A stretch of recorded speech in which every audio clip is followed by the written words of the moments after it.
Quiero empezar por el reconocimiento a las defensoras de derechos humanos. En el caso de México, además, queremos añadir a las periodistas, ¿no?, que para nosotras también son fundamentalmente defensoras de derechos humanos y que comparten muchos de los riesgos, que están trabajando día a día en la región. Y tal vez también quisiera añadir a las niñas. Yo creo que un fenómeno que estamos viviendo en los últimos años, tal vez el caso Malala es el más conocido internacionalmente, ¿no?, en que realmente estamos viendo todo un tema de muchas generaciones de mujeres, desde las abuelas de la Plaza de Mayo, que nos sorprendieron hace muy poquito recuperando a un nieto, hasta las niñas, ¿no? O sea, estamos viendo un tema generacional que, además del étnico y racial, me parece sumamente importante también mirar. Entonces, este mes en ONU Mujeres estamos conmemorando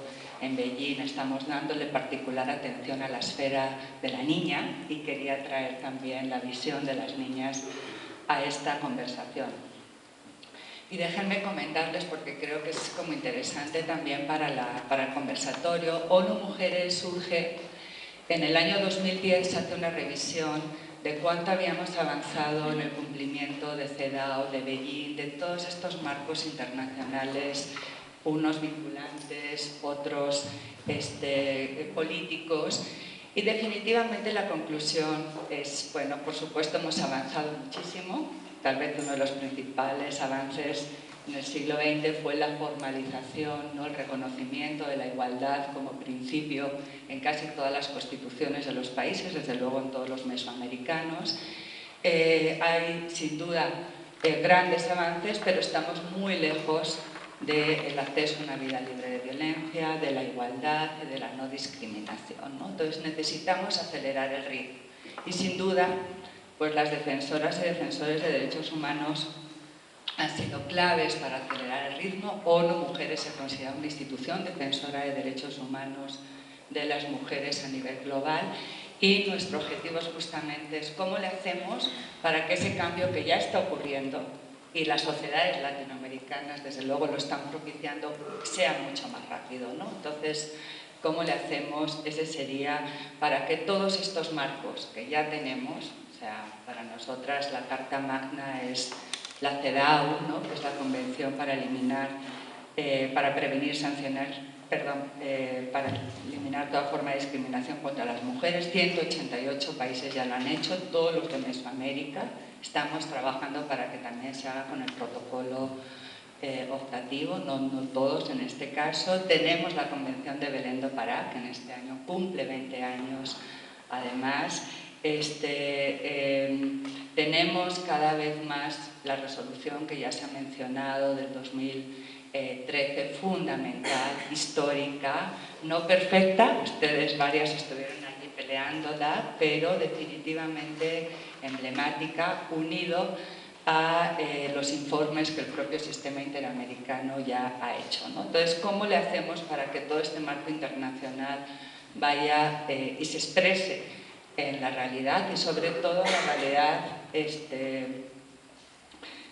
de todas nuestras comunidades, ¿no? Esa yo creo que es la pregunta histórica que nos hacemos como Naciones Unidas, o sea, ¿cómo le hacemos para que esa Carta de Naciones Unidas se haga una realidad en la vida cotidiana de los hombres y mujeres de nuestra región, y que además es una región de desigualdad, es una región de impunidad, y donde a las viejas formas de violencia se están uniendo pues otras formas que derivan del crimen organizado, de la corrupción, y todos estos elementos que minan nuestras sociedades que pretenden ser democráticas, y en el caso de muchos de los países de Mesoamérica, pues desde luego Guatemala, El Salvador, Nicaragua, con unas muy recientes democracias, ¿no? Y yo diría que hay tres grandes cambios que estamos mirando y apoyando como mujeres, y que están ocurriendo, pero lo mismo, no están ocurriendo al ritmo que quisiéramos, ¿no? Uno es la participación de las mujeres en todos los espacios de decisión que tienen que ver con los derechos humanos, con el desarrollo, con la paz, ¿no? Y esta participación todavía es muy pequeña. O sea, para decirles, a nivel parlamentario estamos en el mundo mundo cerca de un 24%, o sea, imagínense qué lejos de la paridad. En negociaciones de paz, un 8%, mujeres nada más. En tribunales de justicia superiores y tal, 25 a 30%.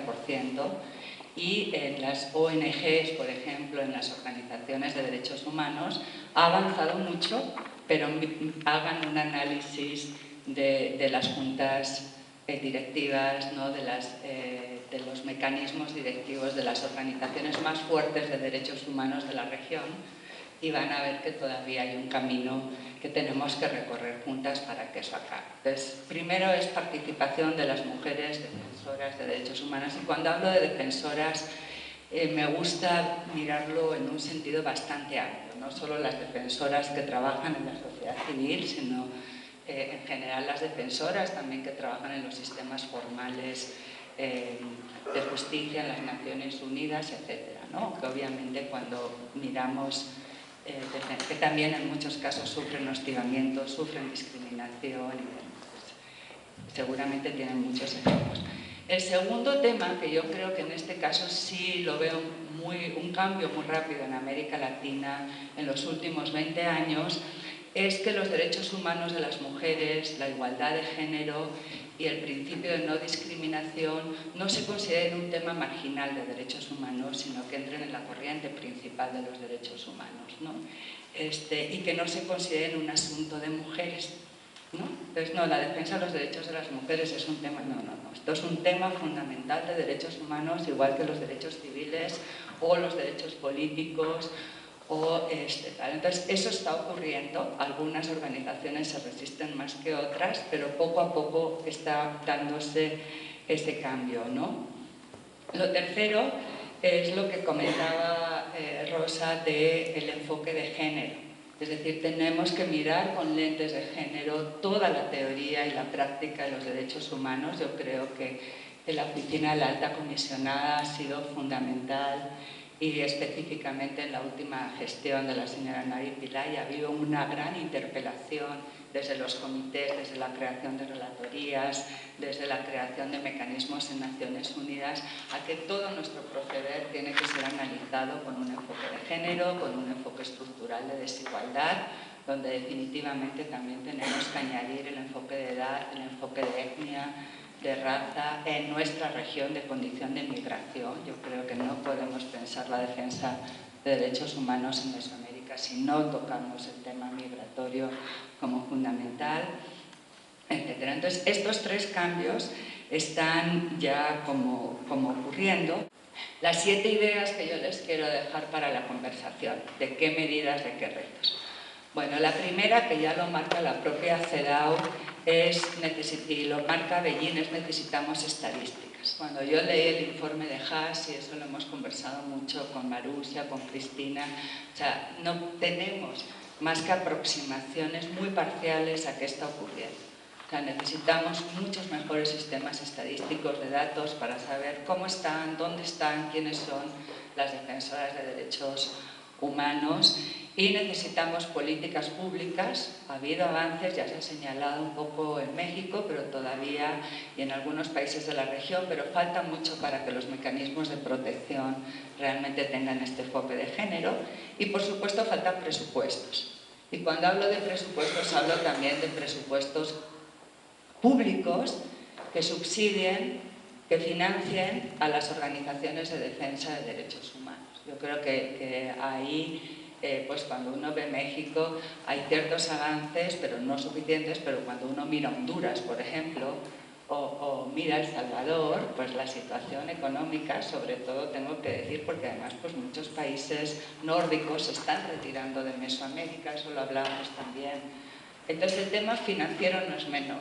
Yo creo que el financiamiento ya no puede ser basado solo en la cooperación internacional, sino que tenemos que buscar financiamiento público para la defensoría, para la acción de defensa. La segunda idea, que ya lo dice la propia CEDAW, es con la transversalización, o sea, con políticas y tal, y presupuestos no suficientes. Se necesita acción afirmativa.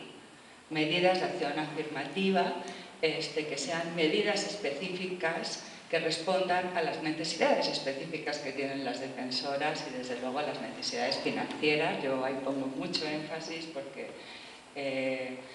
¿no? Entonces creo que es un buen momento. Todos los países están ahora discutiendo presupuestos públicos y creo que un buen momento también. Y en el caso de México, la próxima semana va a haber una reunión donde el objetivo fundamental es la armonización, porque bueno, todavía uno de los grandes problemas que tienen nuestros países es que no tenemos armonizada la legislación nacional o local con los estándares internacionales. Entonces creo que es un buen momento como para que si de aquí sale una iniciativa, va a ser una reunión de todas las presidentas de las comisiones de igualdad con todas las presidentas de los institutos de las mujeres. Y siempre la pregunta es cómo, qué necesitan, qué. Entonces, si se puede salir de aquí una idea de una acción afirmativa que pueda ser incluida el próximo año en el presupuesto público, etcétera, sería ideal. La tercera línea es definitivamente apoyar la acción de abogacía, de advocacy, de comunicación, tanto en el ámbito de las Naciones Unidas como en el interamericano, el uso de las relatorías, o sea, que las defensoras conozcan el mecanismo, que se use, que se pueda participar ya sea a través de las audiencias. A mí me encanta, digamos, lo activa que está haciendo Hash, la iniciativa mesoamericana, las redes que se está teniendo para aprovechar la comisión, ahí están, viene la corte, ahí están, viene una relatora tal, o sea, realmente tenemos que hacer una función como de mucha persistencia. Así es la historia de los derechos de las mujeres, déjenme contarles, como de mucha persistencia para colocar, porque si no se olvida, esa es también la realidad, ¿no? O sea, todavía no hemos logrado estar en la corriente principal de las discusiones. Creo que el sistema interamericano ha sido fundamental.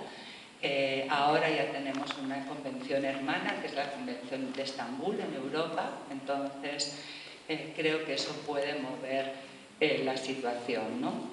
Pero también tenemos nosotros como Naciones Unidas la obligación de colocar la situación en el ámbito internacional, porque pues, por supuesto es muy difícil frente a las situaciones que están viviéndose en Palestina o en Libia o en Irak o tal, decir, oiga, Mesoamérica, ¿no?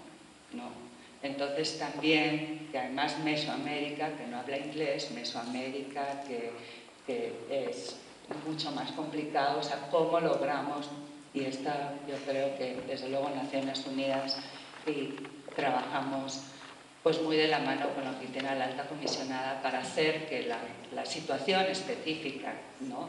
Que tiene Mesoamérica pueda ser visible también en su diversidad. La cuarta medida tiene que ver con promover la asociación. Yo creo que eso lo hemos aprendido desde hace muchos años, la importancia de tejer redes y realmente para favorecer la participación, ojalá una participación efectiva en los mecanismos públicos que definen las normas y que definen las políticas públicas, y en algo donde somos muy útiles como Naciones Unidas es entender puentes, o sea, cómo ayudar para tender puentes entre las organizaciones de defensoras, con las de periodistas, con las de mujeres, con las de indígenas, pero también cómo tender puentes, y hablábamos antes de la reunión con la compañera de Guatemala, o sea, entre las redes que trabajan seguridad, por ejemplo, y las redes que trabajan violencia contra las mujeres, ¿no? Que eso ha sido muy difícil en Mesoamérica, se está intentando en el ámbito de SICA, pero las estrategias de seguridad ciudadana y las estrategias de prevención de violencia pues no siempre dialogan, ¿no? Entonces, ¿cómo tendemos puentes y cómo hacemos que esto no sea un tema de las mujeres defensoras, sino que sea un tema de la democracia de nuestros países y del desarrollo de nuestros países? Y en eso es un poco el respaldo que estamos dando como mujeres con HAS y con la Oficina del Alto Comisionado. La quinta, ya la mencioné al inicio, es más mujeres en todos los espacios de decisión donde se definen las políticas de derechos humanos, las redes de derechos humanos, etc. Una no va a hacer la diferencia, pero definitivamente pues ya las Naciones Unidas han dicho que al menos, eso se dijo en Beijing, es un 30% en todos los espacios de toma de decisiones, y desde luego vamos hacia la paridad, hacia el 50% en todo. en todo el espacio y presencia en las relatorías, en los comités, en las cortes, etc., ¿no? La sexta ha sido muy mencionada, fundamental, acceso a la justicia y una cultura de cero impunidad. O sea, es muy difícil, lo hemos visto bueno, Cristina la conoce cuando trabajaba en Franchinola, en todo el tema de defensa, por ejemplo, de Inés y Valentino, del campo algodonero, o sea, son rutas muy dolorosas. Yo creo que en algún momento, Rosa, vamos a tener que escribir también los procesos personales de esas mujeres que 4 o 5 años... Yo he leído hace poquito la declaración de María da Peña, la mujer brasileña que dio origen a muchas de las legislaciones sobre nuevas generaciones de legislación sobre violencia. Y claro, o sea, son historias que te dejan un sentimiento tan agridulce.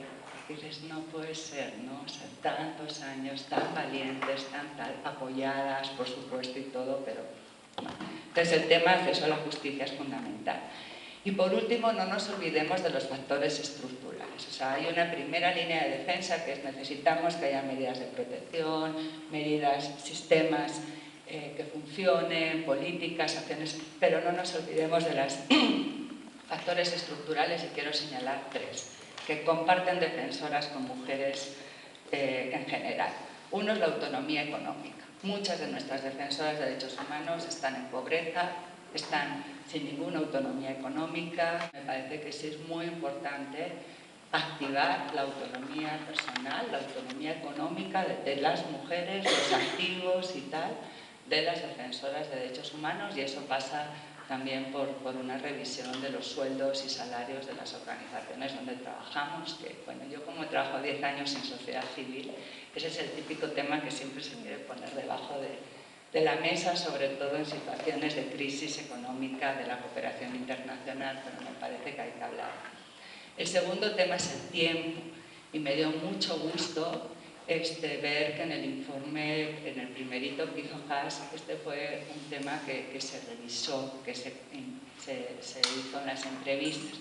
Las mujeres pagamos un impuesto invisible en toda la región, y en ONU Mujeres estamos haciendo estudios de uso del tiempo, y las mujeres de toda la región, y hay 16 países que han hecho encuestas de uso del tiempo, dedican el doble o el triple del tiempo que los hombres al trabajo no remunerado, ¿no? Que es el trabajo. Entonces, además de defender, públicamente tenemos que cuidar a nuestros niños, a nuestros papás, a nuestros dependientes, o si no lo hacemos nosotras son nuestras hijas, y entonces me parece que esta dimensión del tiempo es un tema que es fundamental colocar, porque obviamente cuando analizamos los temas de estrés o tal, pues obviamente las defensoras de derechos humanos tienen muchos más problemas que los defensores, no solamente por la precariedad de su acción pública, sino también por el tema del tiempo, ¿no? O sea, yo creo que esto es un tema fundamental. Y el tercero es el de la violencia, ¿no? Y los mecanismos de protección frente a la violencia, y está bastante documentado: violencia sexual, violencia psicológica, revictimización, y mecanismos de protección que realmente funcionen. Esa es una de las recomendaciones que tiene México, todavía no la hemos mejorado. Las medidas de protección en México solamente duran entre 48 y 74 horas, y realmente sabemos que la violencia contra las mujeres es sistemática y que necesitamos sistemas de protección y medidas de protección mucho más largas. Entonces, hay que trabajar en una primera barrera, que son las violaciones específicas directas que todas ustedes tratan, pero hay que trabajar, no olvidarnos de los factores estructurales que definitivamente tienen que ver con un cambio hacia la igualdad, que algunos de ellos los compartimos también con los hombres, por supuesto, pero que hay otros, como es este tema del tiempo o la violencia específica, sexual, o la violencia tal por parte, sobre todo de las parejas o determinados tal, que son claramente elementos que sufrimos las mujeres, ¿no? Creo que el mensaje es, bueno, es un tiempo donde se está visibilizando a las defensoras de derechos humanos, se están visibilizando los problemas, estamos visibilizando las soluciones. Yo creo que eso es fundamental. Todavía no tenemos muchos ejemplos de países, hay que empezar a construir esos ejemplos de buenas prácticas de política pública. Sí tenemos buenos ejemplos de redes, sí tenemos buenos ejemplos ya de trabajo, y efectivamente hay que trabajar esto como un tema de desarrollo de derechos humanos y de calidad de la democracia de nuestros países fundamental, ¿no? Entonces, eso sería todo y muchas gracias por la invitación.